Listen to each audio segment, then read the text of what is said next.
పద్మావతి దేవి తండ్రి గారైన ఆకాశరాజు గారి కులదైవం.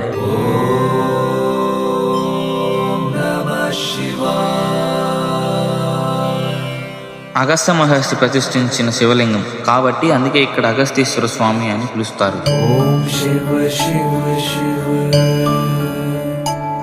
ఈ ఆలయం టీటీడీకి అనుబంధ ఆలయముగా ఉంది. స్వామివారికి కుడివైపున మరకతివల్లి అమ్మవారు అయితే దర్శనమిస్తారు. ఈ ఆలయంలో ప్రత్యేకంగా దుండి గణపతి కూడా కొలువై ఉన్నాడు. ఈ టెంపుల్లో నవగ్రహ మండపం అయితే ఉండదు. ఈ ఆలయంలో చాలా మంది దేవతలు అయితే ఉన్నారు.